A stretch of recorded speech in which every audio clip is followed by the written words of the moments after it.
Energy factors affecting equilibrium, कौन कौन से कारक इस इक्विलिब्रियम को प्रभावित करते हैं। इक्विलिब्रियम बता दिया था क्या होता है। इक्विलिब्रियम क्या होता है, वो स्टेट जब फॉरवर्ड रिएक्शन और बैकवर्ड रिएक्शन का रेट बराबर हो जाता है, तो वो कंडीशन क्या कहलाती है हमारी, इक्विलिब्रियम की कंडीशन। ठीक है, इक्विलिब्रियम कंडीशन मतलब जितना ये बन रहा है उतना ही ये दोनों मिलके इसको बना रहे हैं। ठीक, मतलब ये इसमें बनता जा रहा है, ये इसमें बनता जा रहा है। ये कंडीशन क्या कहलाती है, इक्विलिब्रियम की। हेडिंग डाली है फैक्टर्स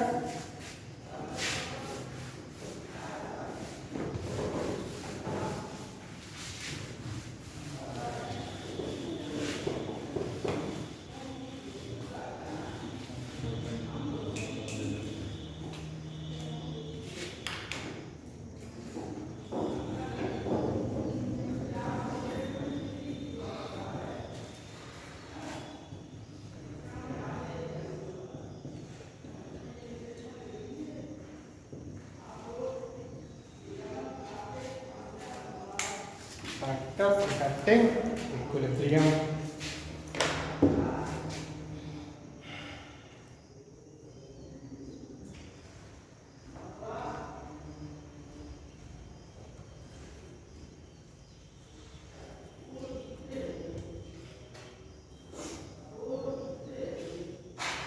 इसमें लिखिए इक्विलिब्रियम पर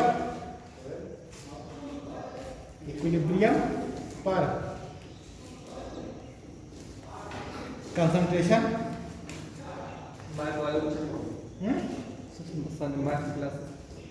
मैथ की क्लास इसी टाइम पे केमिस्ट्री क्लास नहीं, आज केमिस्ट्री वाली क्लास मैथ चल रही है।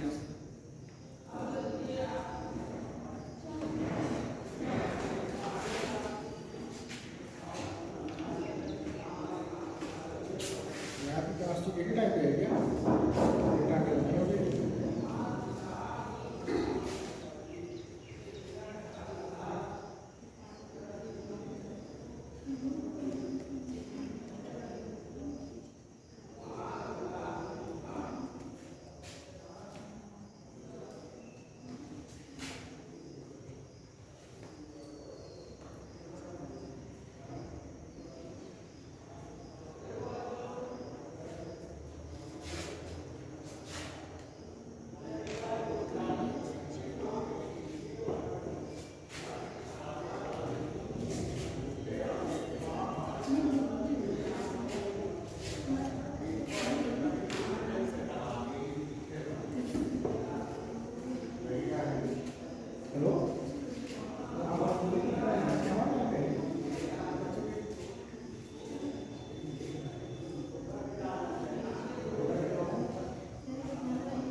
तरीका है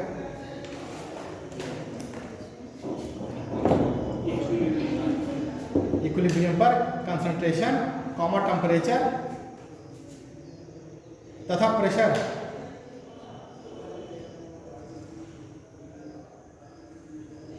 प्रेशर के इफेक्ट को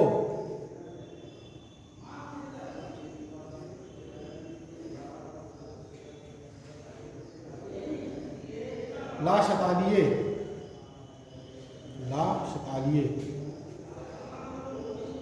के नियम के द्वारा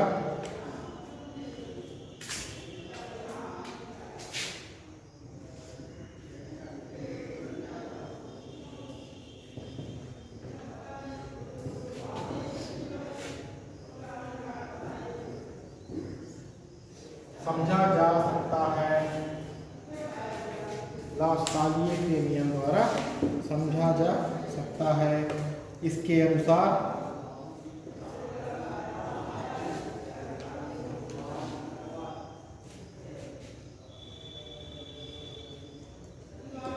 यदि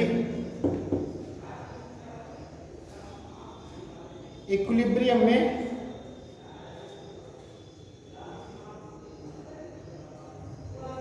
उपस्थित किसी सिस्टम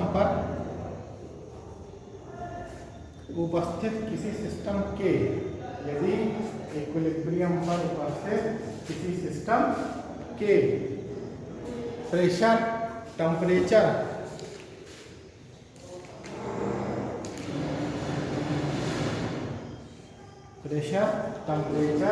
अथवा कंसंट्रेशन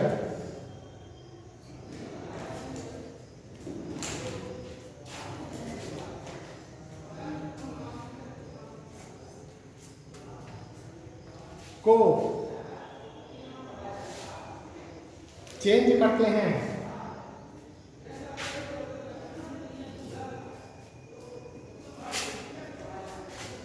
तो रिएक्शन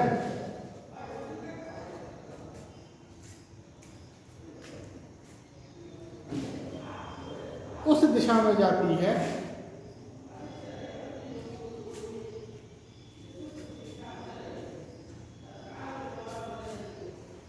जहां इसका प्रभाव कम हो रहा हो।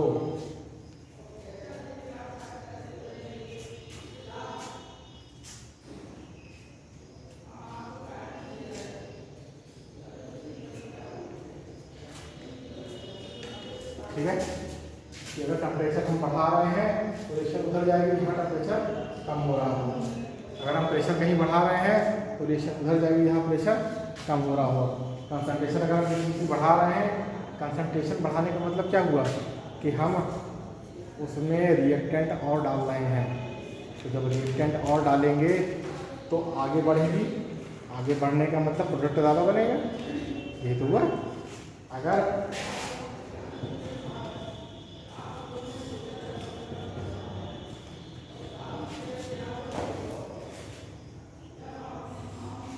इसको ऐसे देखिए कि A प्लस बी है, ठीक। कंसंट्रेशन अगर हम बढ़ा दें इसकी A प्लस बी की, मतलब दोनों रिएक्टेंट की कंसंट्रेशन हम बढ़ा दें तो रिएक्शन उस तरफ जाएगी जहां A और B की कंसंट्रेशन कम हो रही हो। तो A और B की कंसंट्रेशन कम कहाँ है? इस साइड, है ना। अगर हम A आपका 2 लीटर था, B 3 लीटर था, हमने 1 लीटर और बढ़ा दिया, तो इसका मतलब यही हुआ ना कि हम उसमें रिएक्टेंट और डाल रहे हैं। इसको सीधे बिल्कुल सिंपल भाषा में समझिए कि हम क्या कर रहे हैं। हम रिएक्टेंट पता है, रिएक्टेंट क्या होता है? अरे रिएक्टेंट क्या होगा भैया, बताओ। नहीं पता तुरंत पूछ लिया तो सही, इसका हिंदी बता दिए। एक रिएक्टेंट होता है, एक प्रोडक्ट होता है। रिएक्टेंट मतलब अभिकारक उत्पाद, है ना। तो हम रिएक्टेंट की कंसंट्रेशन बढ़ा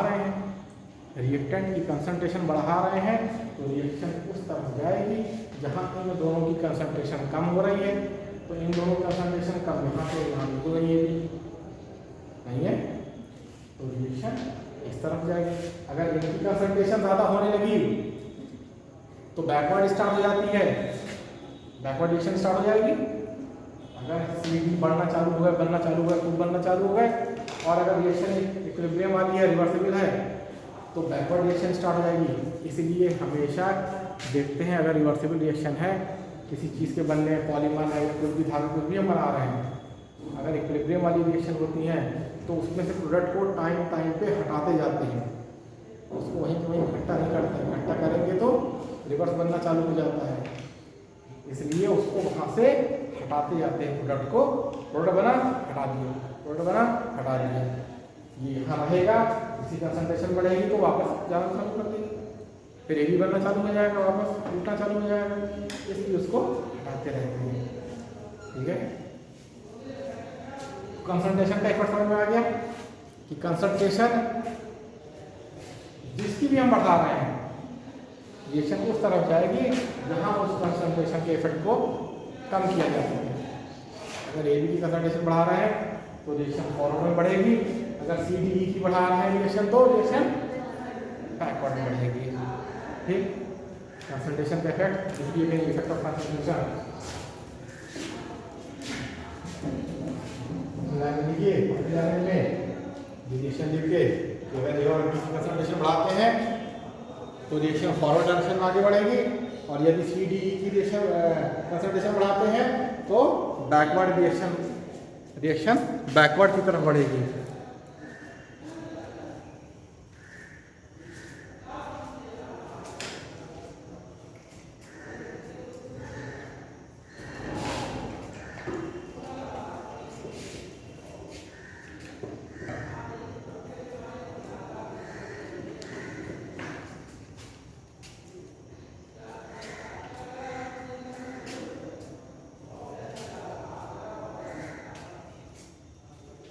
लिख लिया?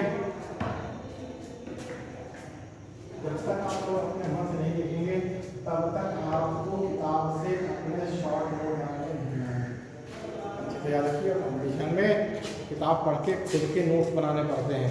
हर एक चीज़ बोर्ड पे नहीं लिखा जाती है ना, हर चीज़ मुँह से बोली जाती है। अगर आप कंपटीशन तैयारी कर रहे हैं या कुछ भी तैयारी कर रहे हैं तो आपको किताब देख के कम से कम 4 लाइन पढ़ें, 4 लाइन में से जो मेन पॉइंट निकल के आ रहा है उसको पॉइंट बना के लिखिए। एक स्टार बना दिया, लिख दिया, फिर एक स्टार बना लिखिए।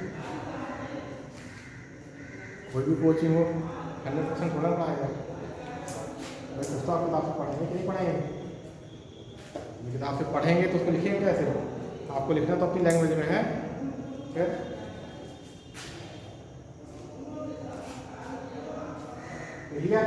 लिखिए इफेक्ट ऑफ टेम्परेचर, पहला था इफेक्ट ऑफ कंसंट्रेशन, सेकंड आ गया effect of temperature.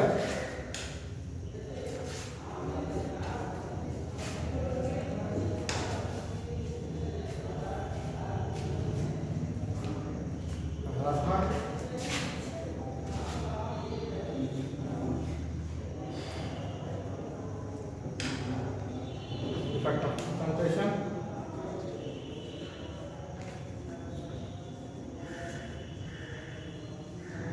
Effect of temperature.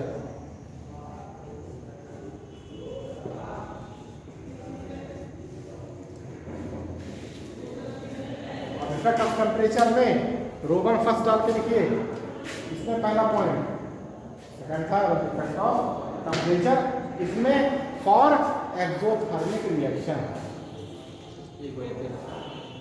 क्या लिखा है? कहाँ तक लिखा है? इफेक्ट ऑफ टेम्परेचर में पहला point small a b c d कर दिया, जहाँ करने लिए for exothermic reaction, for exothermic reaction.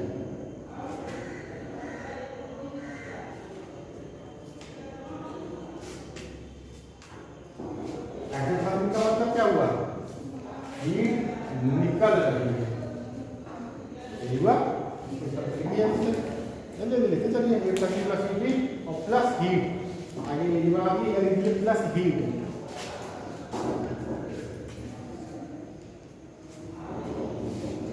A plus B reversible C D E और प्लस हीट। तो बनाइए जल्दी जल्दी, एक्सोथर्मिक के लिए चल रहा है ये। ठीक, अब ये चीज साफ दिख रही है कि इसमें हीट डालेंगे, इसमें हीट ऐड करेंगे तो इधर जाएंगे रिएक्शन। देख रहा, मतलब हीट डालने का मतलब हाई टेम्परेचर में।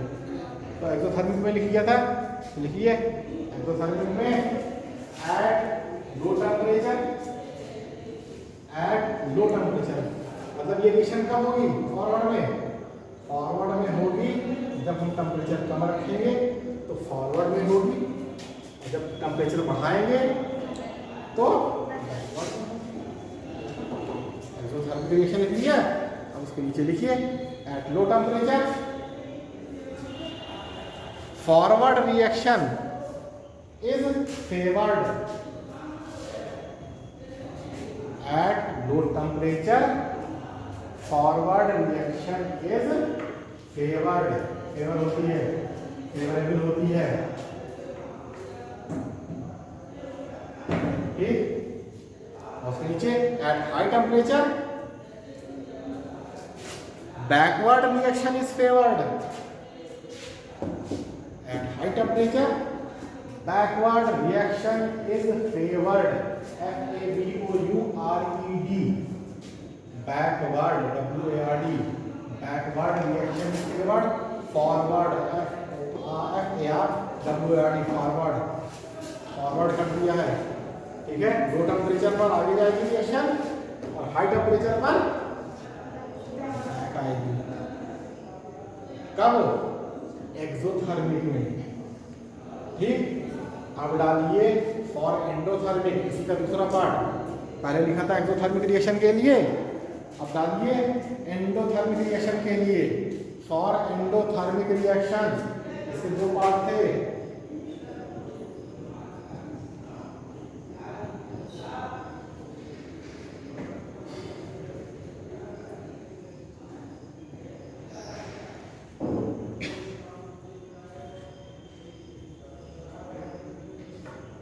एक्सोथर्मिक और एंडोथर्मिक। एंडोथर्मिक का मतलब क्या हुआ? एंडोथर्मिक रिएक्शन क्या होती है? जो दिया था बोलो तो बिना बोल कर, जिसमें एनर्जी देनी पड़ती है, उष्मा देनी पड़ती है, ठीक। जो कोशिश करें, मतलब अब ये हीट जो है कहाँ है? कहाँ है ये हीट? कहाँ है? रिएक्टेंट की तरफ है, डीएबी पे।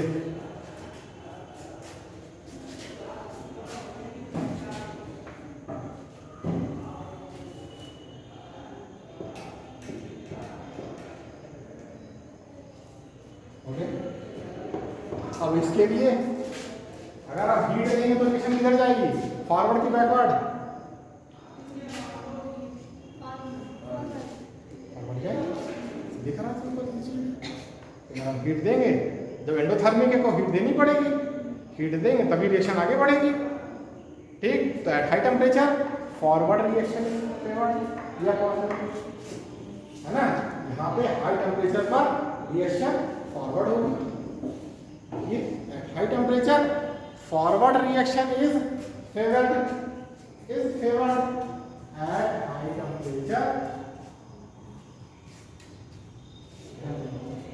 फॉरवर्ड रिएक्शन इज फेवर्ड,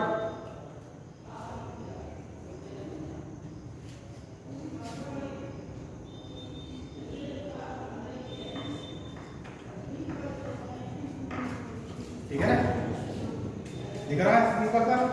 और जब रिएक्शन टेम्परेचर कम करेंगे तो टेम्परेचर कम करेंगे तो रिएक्शन उधर जानी चाहिए जहां उसका प्रभाव कम पड़ रहा है, मतलब कम का उल्टा लीक हो रहा टेम्परेचर। तो eight low temperature backward reaction is favoured. Last तारीख के साथ क्या कहा था कि रिएक्शन उस तरफ जाएगी जहां जाने पर उसका इफेक्ट कम हो रहा हो। हम टेम्परेचर दे रहे हैं तो प्रभाव वहां जाना चाहिए जहां टेम्परेचर कम हो रहा है। यहाँ कोई टेम्परेचर नहीं है, फॉरवर्ड हो रही थी हाई टेम्परेचर पर, और लो टेम्परेचर पे क्या होगी? बैकवर्ड रिएक्शन, लो वाली हाई की तरफ जाएगी, हाई वाली लो की तरफ जाएगी।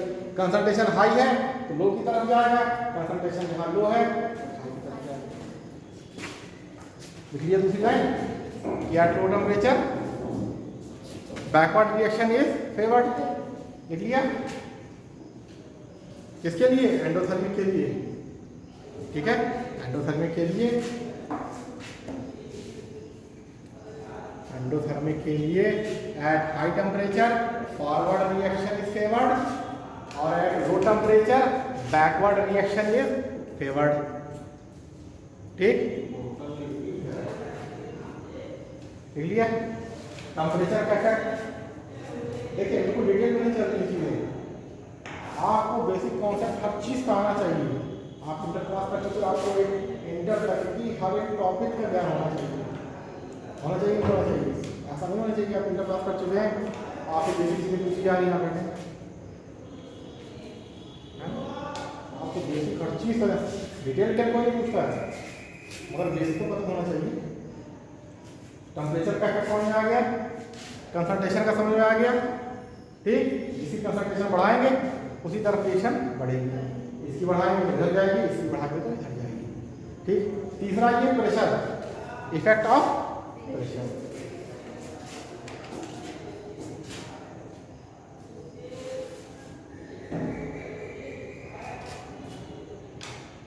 हम लोग BSc MSc को पढ़ाते हैं, हम लोग जाते हैं बच्चे जाने बच्चे तक आ जाते हैं, सिंपल सा हाइब्रिडाइजेशन पूछते हैं, PCl5 में कौन सा हाइब्रिडाइजेशन होगा, कौन सा होगा PCl5 में हाइब्रिडाइजेशन कौन सा होगा। तो क्वेश्चन जहाँ 11 से स्टार्ट हो रहा है हाइब्रिडाइजेशन, वहीं PCl5 के बारे में दिया है।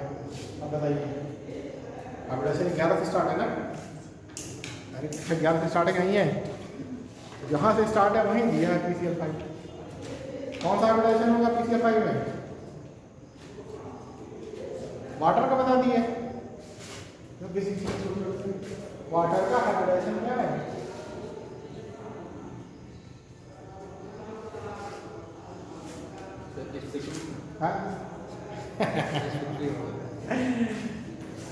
अमोनिया का हाइब्रिडाइजेशन, वाटर का हाइब्रिडाइजेशन, मीथेन का हाइब्रिडाइजेशन, एथिलीन का हाइब्रिडाइजेशन, एसिटिलीन का हाइब्रिडाइजेशन। उसको तो बेसिक चीज पता करनी क्या, बेसिक पता ही नहीं पता है। आप कंपटीशन पार कर गए मतलब आपको मतलब तो सब पता है, और बेसिक पता ही नहीं पता है, कहानी तो यहाँ आती है। अब देखिए effect of pressure, pressure pressure होता क्या है, इंटर पार कर चुके हैं, फिजिक्स पढ़िए, आप लोग सब पढ़िए, प्रेशर क्या है, नहीं पूछ रहे प्रेशर क्या है। प्रेशर मतलब इतना भी हमें नहीं पता प्रेशर मतलब दाब होता है। अरे प्रेशर क्या है, किसे कहते हैं प्रेशर, प्रेशर किसे कहते हैं, अपने शब्द में बताइए, जो बताइए जो भी आपको गाँव में आ रही है, प्रेशर क्या है।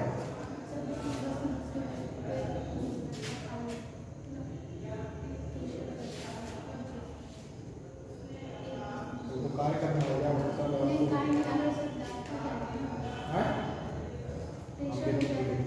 हाँ, तो हम कौन सा प्रेशर डाल रहे हैं, नहीं डाल रहे हैं। हाँ तो ये वर्क में पहुँच गया। प्रेशर क्या है, प्रेशर होता है एक यूनिट सरफेस पर, इकाई सतह पर, कहीं की सतह ले लें, ठीक, किसी भी पार्टिकल के द्वारा। अब पार्टिकल में जनरली हम लोग किसकी बात करते हैं, एयर पार्टिकल की, जनरली किसकी बात करते हैं, एयर पार्टिकल की। अगर कोई मीटर के अंदर ले रहे हैं तो उसमें जो गैसेज हैं उनके पार्टिकल की बात होगी। ये अगर बीकर की बात कर रहे हैं, ये दीवारों को टकरा रही हैं, अपनी ताकत लगा के दीवार से टकरा रही हैं, ये चीज़ प्रेशर क्रिएट कर रही है। हवा है, हवा 1 atm में प्रेशर बहुत होता है, एटमॉस्फेरिक प्रेशर कितना है, वायुमंडलीय दाब आपके चारों तरफ कितना है, 1 atm, कितना है, 1 atm, बहुत होता है।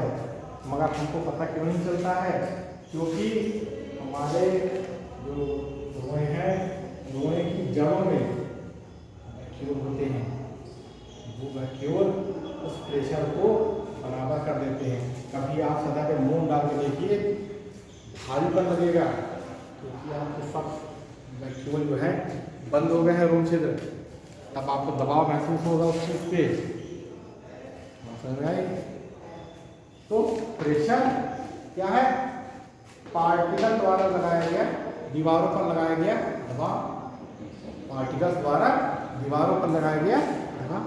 प्रेशर मतलब जितने पार्टिकल ज़्यादा होंगे उतना प्रेशर ज़्यादा होगा, जितने पार्टिकल्स ज़्यादा होंगे उतना प्रेशर ज़्यादा होगा।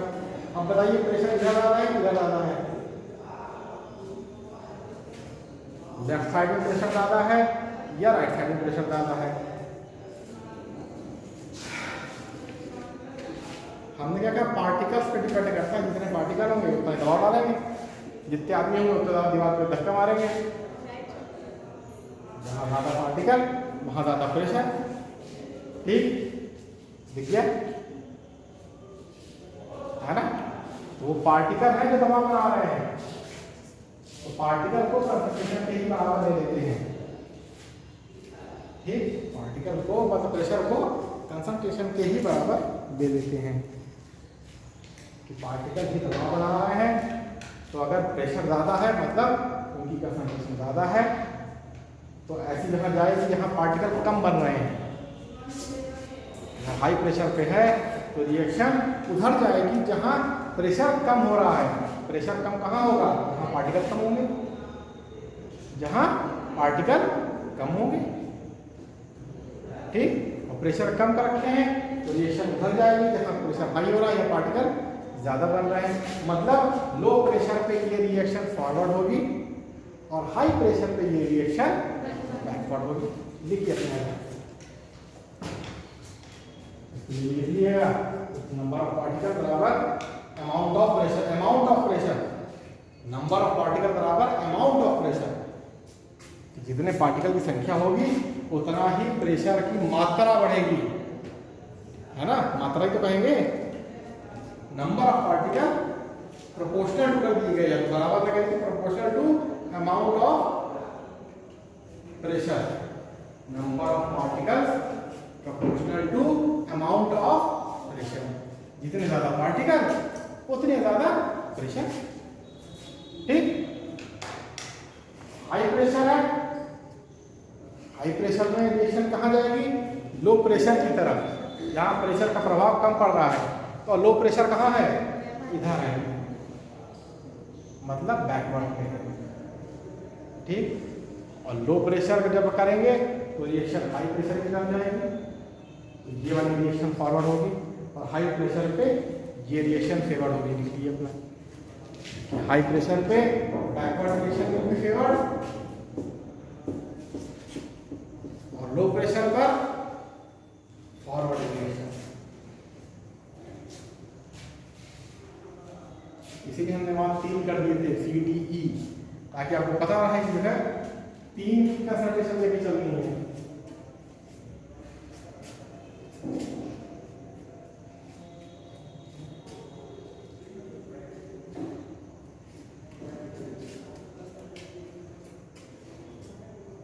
लास्ट आइए का प्रिंसिपल समझ में आ गया।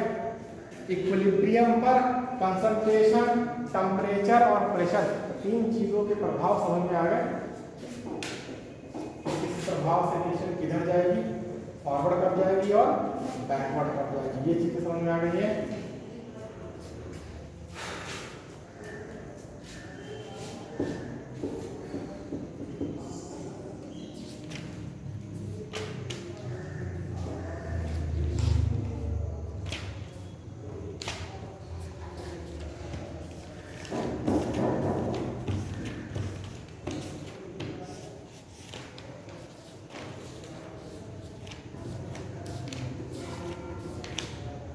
थर्मोडायनामिक्स हो गई, आप लोग की नहीं हुई है?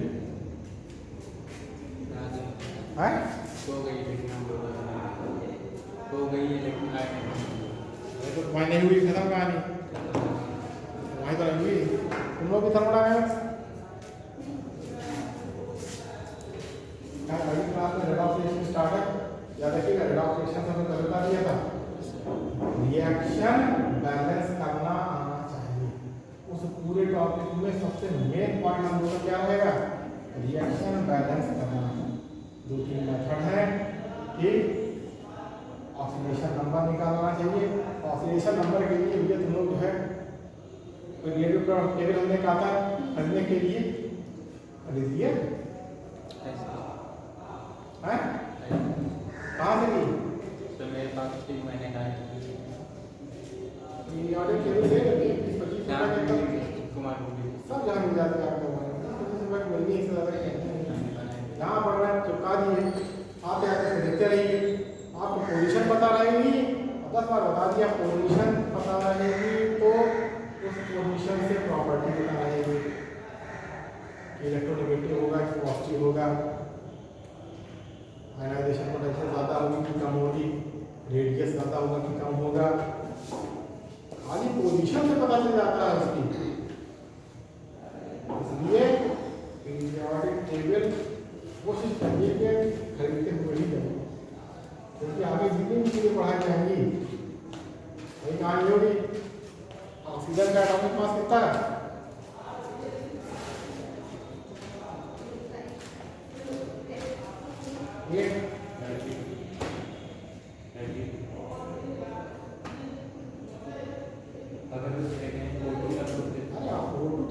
ऑक्सीजन पूछा जाता था, एलिमेंट पूछा जाता है, एटॉमिक कहाँ, मॉलिक्यूलर तो कहा ही नहीं। हमने क्या कहा? हमने कुछ अलग कहा क्या? हमने साफ साफ क्वेश्चन पहली बार तो क्लियर रहते हैं। एटॉमिक मास खत्म। अगर ये है कुछ नहीं, एटॉमिक मास पूछा हमने मॉलिक्यूल कहा ही नहीं, है ना? फिर कितना?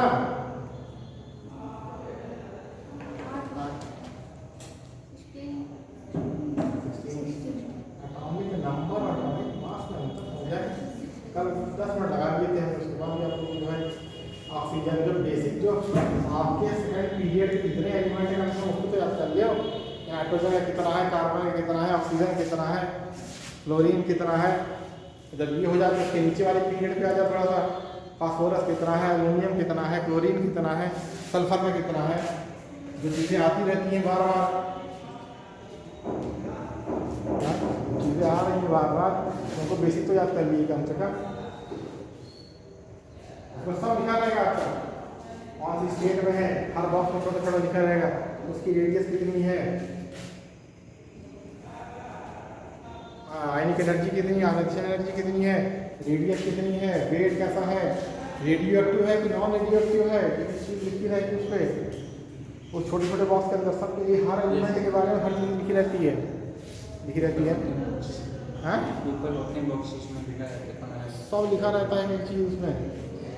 20 रुपये में आपको काम है, पूरी केमिस्ट्री नहीं पढ़ जानी है, इनऑर्गेनिक केमिस्ट्री पूरी पे नहीं पढ़ जानी है, वो भी आपको नहीं खर्च कर रहे हैं, ये खरीदते हुए चले जाए घर से। नहीं हो रहा है तो कोई जाता हूँ वहाँ रोटी को, उसी को पैसे दे दे कि भैया तुम कर ले आना हमारे लिए, हैं भाई मान लो तुम्हारा घर कहीं अलग दिशा में है तो जो उधर जा रहा है उसी से कह दो अपना कर लेते आएगा, मंगवा के रख लीजिए, कैसे काम करेगा।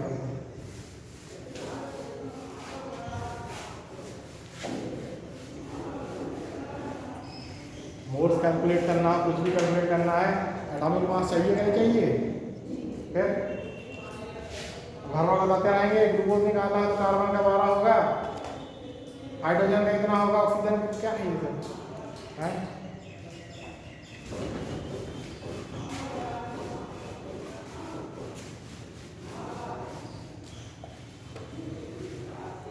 तो इक्विलिब्रियम में आपने इलेक्ट्रोलाइट पढ़ लिया, इलेक्ट्रोलाइट में आपका एसिड बेस दोनों आ गया, फिर एसिड बेस में आपने दोनों में दो तरीके का आपको डिवाइड किया, एक स्ट्रॉन्ग और एक वीक। स्ट्रॉन्ग वाले से कोई मतलब नहीं है हमें, ये समझिए, हमें केवल वीक का ही देखना है क्योंकि वही इक्विलिब्रियम में रहता है। तो जो आगे इक्विलिब्रियम बन रहे थे तो इक्विलिब्रियम कब बनेगा, जब वीक होगा तभी इक्विलिब्रियम बनेगा। स्ट्रॉन्ग वाले में इक्विलिब्रियम नहीं बनते हैं, स्ट्रॉन्ग वाले पूरी तरह से डिवाइड हो जाएंगे, टूट जाएंगे, खत्म पानी एक तरफ जाएगी रिएक्शन, वीक वाले में दोनों तरफ रिएक्शन आती है। वीक वाले का मतलब क्या हुआ, जो वीक इलेक्ट्रोलाइट का मतलब, वीक एसिड या वीक बेस का मतलब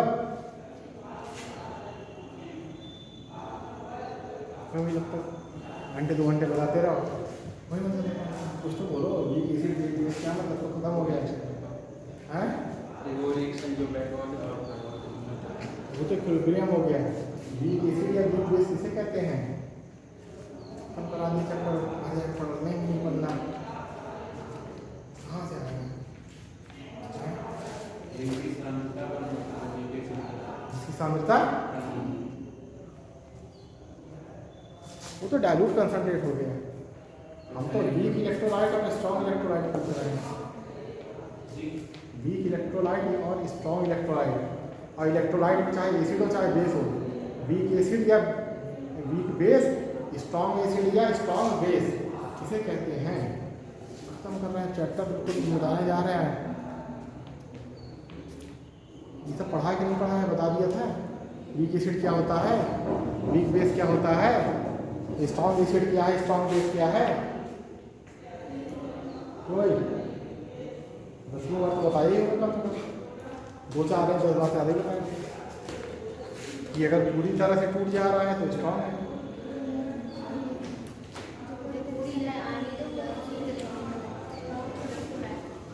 और जो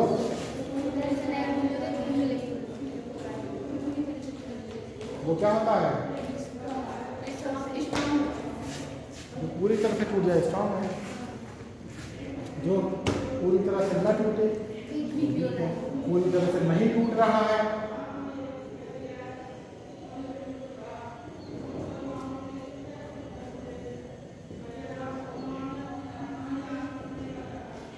मतलब कुछ ये भी है सोल्यूशन में, कुछ ये भी है और कुछ ये भी है। और स्ट्रॉन्ग वाले का मतलब क्या हुआ,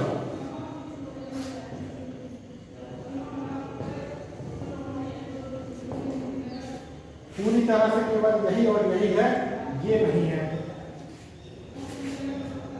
स्ट्रॉन्ग का मतलब पूरी तरह से टूट गया, सिंगल डायरेक्शन होती है, ये नहीं मिलेगा आपको सोल्यूशन में, यही दोनों मिलेंगे। और वीक में ये भी मिलेगा, ये भी मिलेगा और ये भी मिलेगा, तो वीक है। वैसे कैसे काम करेगा आप लोग को भाई, स्ट्रॉन्ग वीक पूछ रहा था कि 10 घंटे लग रहे हैं।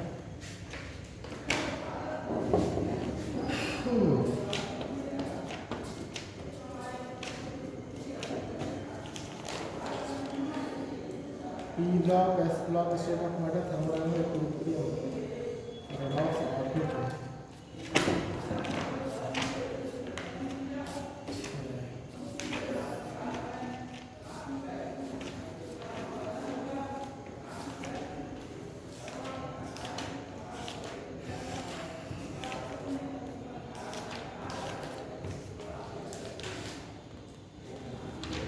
ऑक्सीडेशन रिडक्शन से स्टार्ट है।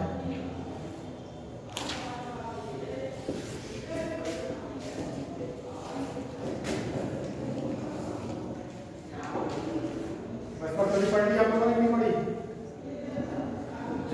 वेस्पर थ्योरी पढ़ ली है? अरे नाम सुना 11-12 में नहीं सुना है? किसने दी थी, किस बारे में है, कुछ बेसिक आइडिया कुछ तो बता दे हो।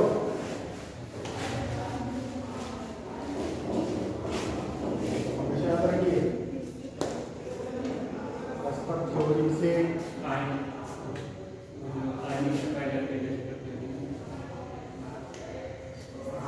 वेस्पर थ्योरी से किसी भी इनऑर्गेनिक कंपाउंड का आप लोग हाइब्रिडाइजेशन, उसका शेप बता सकते हैं आसानी से। वेस्पर थ्योरी से इनऑर्गेनिक कंपाउंड्स के हाइब्रिडाइजेशन, उनका शेप ये आप बता देंगे बहुत ही इजीली, ठीक है।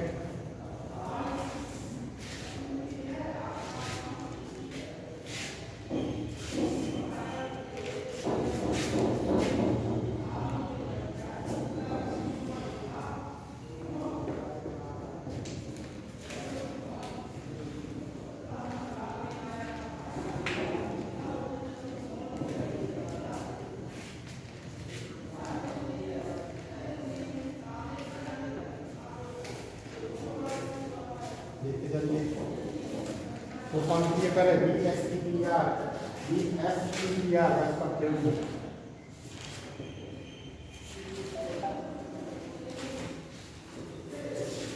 पूरी टेबल बनेगी, हमारी टेबल जो है वेस्पर थ्योरी है कि नहीं है।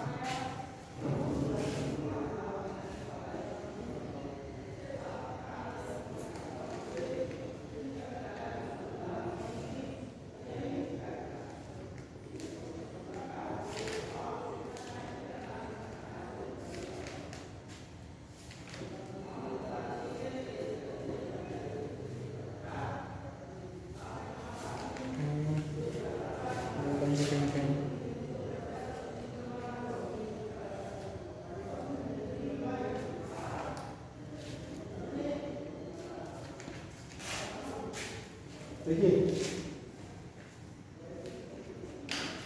नंबर ऑफ ऑर्बिटल्स दो ऑर्बिटल का मतलब दोनों के एक एटम आपस में मिल रहे हैं, दोनों एटम का एक ऑर्बिटल मिल रहा है। नंबर ऑफ ऑर्बिटल से निकालते हैं। नंबर ऑफ ऑर्बिटल 2 है तो हाइड्रोजन राजा करना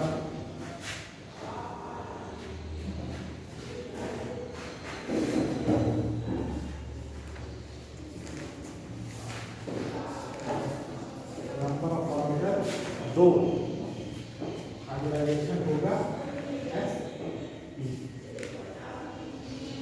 बॉन्ड आएंगे 180 लीनियर होंगे। ठीक, शेप कैसा होगा इनका लीनियर। ठीक, वैलेंस शेल इलेक्ट्रॉन में होता क्या है, क्या वैलेंस शेल में जो इलेक्ट्रॉन पेयर है उनके बीच में जो रिपल्शन हो रहा है, वैलेंस शेल में जो इलेक्ट्रॉन पेयर हैं उनके बीच में रिपल्शन हो रहा है, उसकी थ्योरी कहलाती है valence shell electron pair repulsion theory. तो हम लिखिए valence shell electron pair repulsion theory.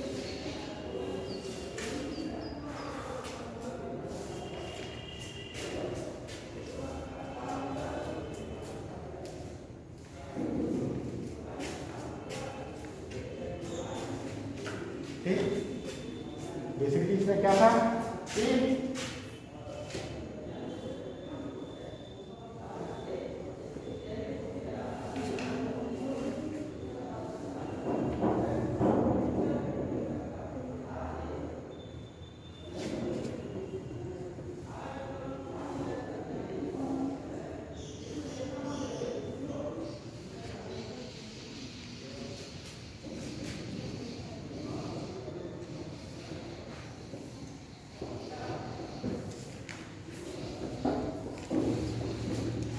Bond pair में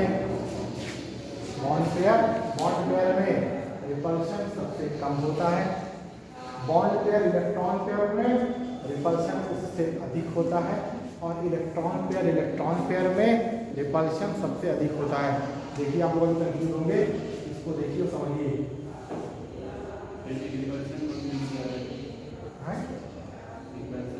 रिपल्शन अट्रैक्शन बोलता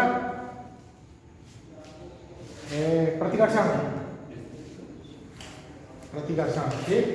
वाटर है, वाटर में कितने लोन पेयर,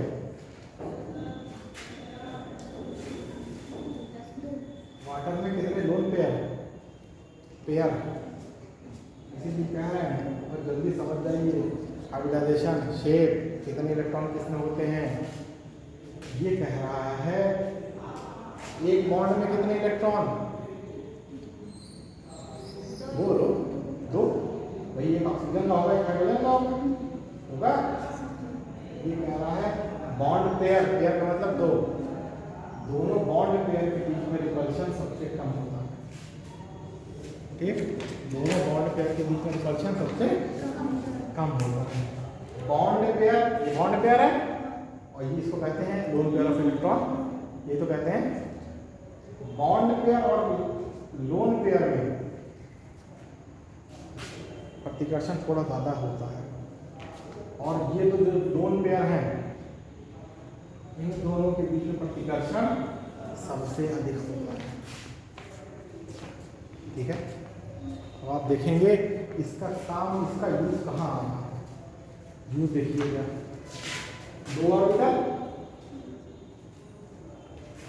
sp ठीक, लीनियर होगा। ठीक है, नंबर ऑफ ऑर्बिटल 3 कर रहे हैं। ठीक, 3 चीजें आगे मिल रही हैं, sp2 ये शेप बनेगा 3 में, ये शेप क्या कहलाएगा, ट्राइगोनल प्लेनर। 3 का प्लेन, भाई एक 3 का पिरामिड हो गया, और एक 3 का प्लेन। तो अभी ये 3 वाला प्लेन है। इसके एग्जाम्पल मिल जाए और अच्छे से जो है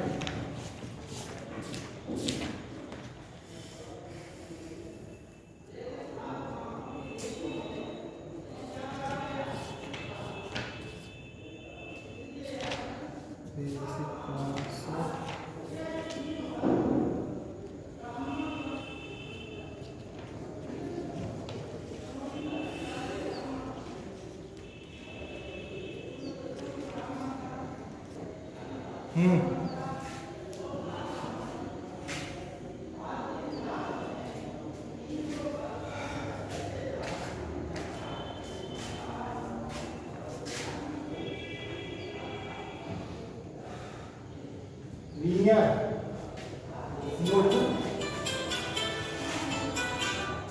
लीनियर CO2 ठीक। सीधे दोनों तरफ सेंट्रल मेटल एटम के दोनों तरफ एक एक ऑर्बिटल लगा हुआ है हमारा ठीक। नंबर ऑफ ऑर्बिटल 2 जुड़े हुए हैं। शेप आपका लीनियर है। हाइब्रिडाइजेशन sp है। तीन का मतलब सेंटर पे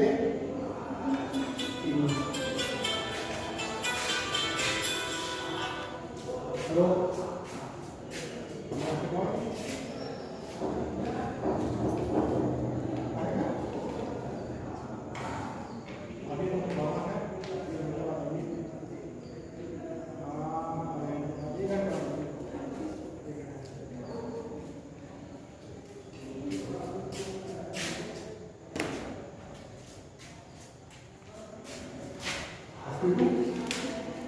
ठीक। शेप आपका ट्राइगोनल प्लेनर। देखिए लीनियर में कोई दिक्कत नहीं है। जो आपका ट्राइगोनल प्लेनर था इसमें 3 बॉन्ड लगे हुए हैं। लगे हैं। ये केस कब है? जब तीनों के तीनों बॉन्ड पेयर हैं। तब आपका शेप कैसा होगा? ट्राइगोनल प्लेनर होगा। जब एक बॉन्ड हटा के एक लोन पेयर लगा दिया जाए, 2 बॉन्ड पेयर एक, तो अब शेप कैसा हो गया? बेंड। क्या कहलाएगा? बेंट शेप कहलाएगा। हाइब्रिडाइजेशन याद रखिए, हाइब्रिडाइजेशन अभी भी यही रहेगा। सेंट्रल एटम का हाइब्रिडाइजेशन क्या रहेगा? sp2। तो आपको कोई भी चीज दे दी जाए, वाटर दी जाए, तो आपको क्या जोड़ना होता है? कितने पेयर हैं लोन पेयर, कितने बॉन्ड पेयर। तो टोटल कितने हैं? कितने लोन पेयर हैं? पेयर में हम पूछ रहे हैं कितने लोन पेयर हैं? 2 पेयर है। एक पेयर ये, एक पेयर ये। बॉन्ड पेयर कितने हैं? 2 बॉन्ड पेयर हैं। Total 4 pair. 4 पेयर का मतलब 4 ऑर्बिटल। 4 ऑर्बिटल को जोड़ के चले जाएंगे sp3 s। वाटर का हाइब्रिडाइजेशन क्या हो गया? sp3। अमोनिया ये ऐसे तो बनाते हैं। हाइब्रिडाइजेशन पूछते आपको केवल नंबर ऑफ लोन पेयर और बॉन्ड पेयर ही जोड़ने हैं। ठीक। शेप अगली प्रोसेस है। शेप निकालना कि किस आकार का होगा वो अगली प्रोसेस है। पहली प्रोसेस क्या थी? हाइब्रिडाइजेशन। ये भी sp3 है और ये भी sp3 है। चलिए पहले से 3 वाले में sp3। अब 3 sp3 वाले हैं, सॉरी sp2 वाले हैं। sp2 में तीनों के तीनों बॉन्ड पेयर, तो प्लेनर। 2 बॉन्ड पेयर, एक लोन पेयर, तो 4 में आएंगे। अगर 4 ऑर्बिटल लगे हैं सेंटर के, कोई सेंटर में है, चारों तरफ 4 लगे हैं, तो हाइब्रिडाइजेशन क्या होगा? sp, तो ऑर्बिटल s और p3 हो गए। sp3 में देखिए केसेस कैसे निकालते हैं। चारों के चारों बॉन्ड पेयर हैं। चारों के चारों बॉन्ड पेयर हो, जैसे CH4 C चारों तरफ H लगा, कोई लोन पेयर नहीं है, कार्बन पर कोई लोन पेयर नहीं है, चारों के चारों बॉन्ड पेयर है। हाइब्रिडेशन क्या होगा? sp3। शेप क्या होगा? टेट्राहेड्रल। CH4 का क्या होता है? टेट्राहेड्रल, फेमस शेप है भैया।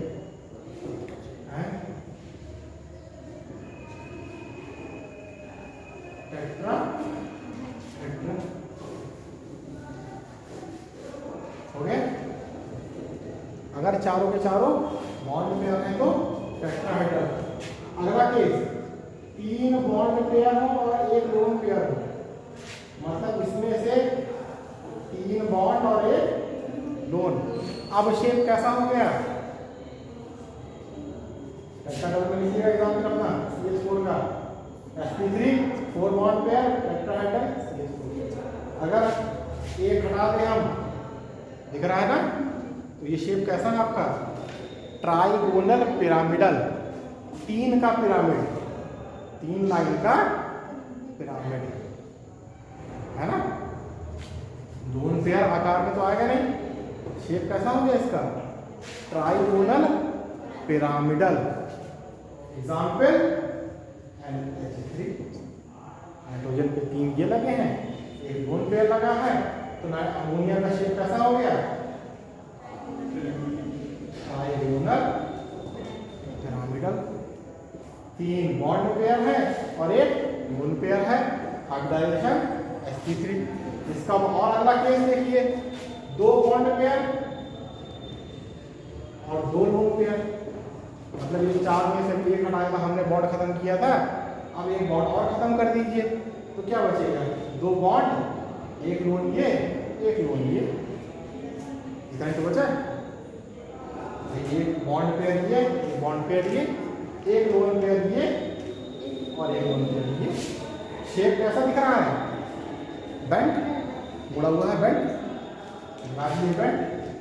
एग्जाम्पल बताइए जिसमें 2 बॉन्ड होते हो और 2 लोन पेयर लगते हो सेंटर एटम पर। वाटर,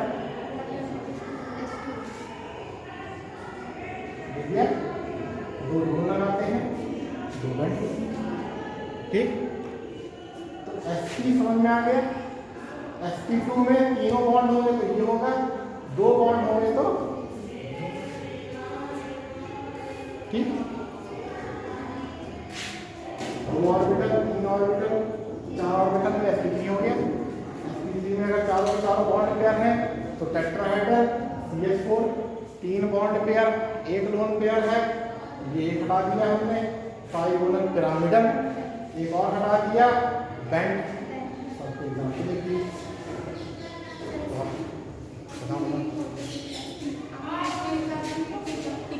हाँ 120 भैया कितना होता बोला 360 के 3 हिस्से कर दीजिए, 360 के 3 हिस्से कर दीजिए, और क्या करेंगे? कुछ तो करेंगे, क्या होगा? क्या ठीक है, 3 ऑर्बिटल तक हो गया, सॉरी 4 ऑर्बिटल तक sp3 हो गया, ठीक। 4 से आगे बढ़िए,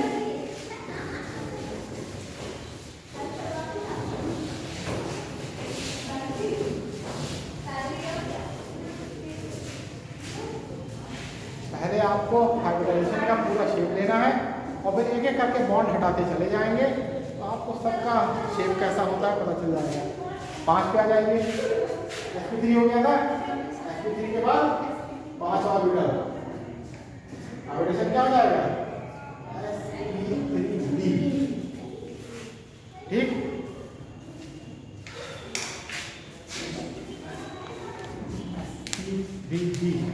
sp3b में शेप होता है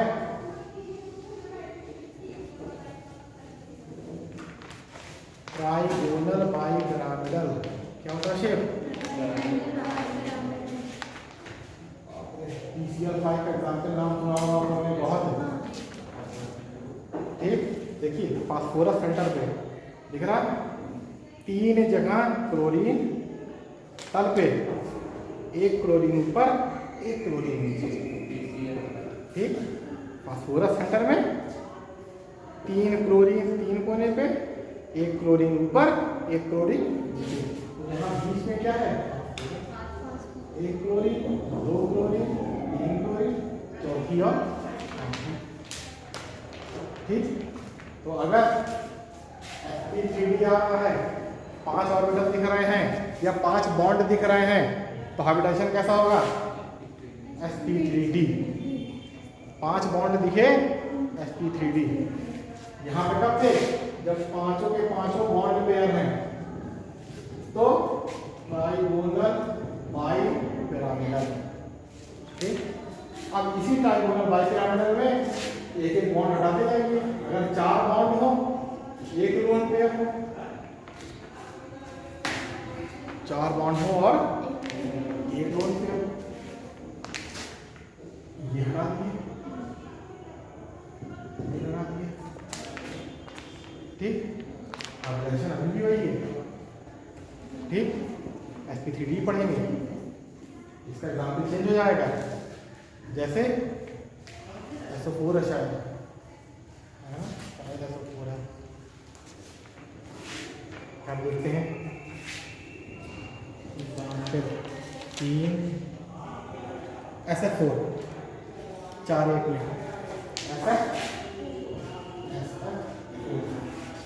आपने ये हटा दिया। अब क्या बचा आपका?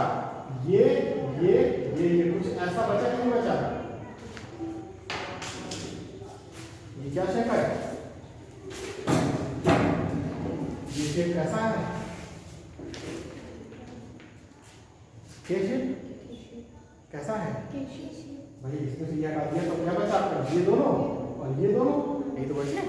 तो SF4 कैसा होता है? के शेप होता है।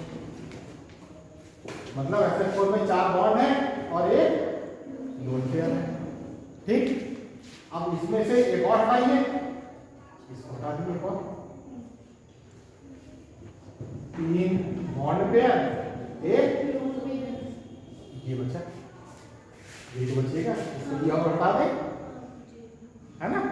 मतलब यहाँ पे 2 लोन पेयर लग गए और 3 की शेप कैसा? T shape. ClF3 मतलब इसमें 1 शेप कैसा है? T shape. हाइब्रिडाइजेशन कैसा है? तो आप देखेंगे 3 बॉन्ड है, 2 लोन पेयर है, 3 2 5 ऑर्बिटल हो रहे हैं। तो हाइब्रिडाइजेशन क्या होगा? sp3 और d। अच्छा नहीं, गुणा भाग करना नहीं करते, 8 का भाग दिया करो, कुछ नहीं करना। आप ऑर्बिटल गिनने हैं खाली, कितने बॉन्ड पेयर हैं, कितने लोन पेयर हैं, जोड़ के इससे चले जाइए। ठीक, अब इसमें से एक और हटा दिए, एक और हटा दें हम, तो क्या बचेगा? लीनियर बचेगा। अगर 4 बॉन्ड पेयर के हटा के और 2 बॉन्ड पेयर हो गए और 3 लोन पेयर हो गए, ये भी हट गया, हट गया। कैसा बचा? लीनियर। XeF2 पे 1 2 3 5 ऑर्बिटल दिख गया ना भाई। एक लोन पेयर 1 ऑर्बिटल में रहेगा, 1 लोन पेयर 1 ऑर्बिटल में रहेगा। बनाते हैं 1 ऑर्बिटल में 2, अगले ऑर्बिटल में 2 बनाते हैं। तो हमें कितने ऑर्बिटल चाहिए? 1 2 3 4 और 5 हो गए 5 ऑर्बिटल। हाइब्रिडाइजेशन क्या होगा? sp3d, है ना? और शेप क्या हुआ? शेप बताएगा ये कि 2 जुड़े हुए हैं। होना चाहिए था ये, 1 हटा, फिर 2 हटा, फिर 3 हटा, बचा क्या? लीनियर। ऐसे देखेंगे कि मेन क्या होगा? ये होगा। फिर उसमें से जितने लोन पेयर हो उतने बॉन्ड हटा दीजिएगा, जितने बॉन्ड बचे उससे शेप बताइएगा। एक हटाए तो के बचा, एक और हटा दिया तो टी बचा, इसको भी हटा दिया तो लीनियर बचा। तो 5 ऑर्बिटल के इतने कंडीशन हो सकते हैं। इसी तरह से छठवां वाला आया, अगर 6 ऑर्बिटल है तो sp3। इसका शेप कुछ ऐसा होता है, ऑक्टाहेड्रल कहलाता है। क्या कहलाता है?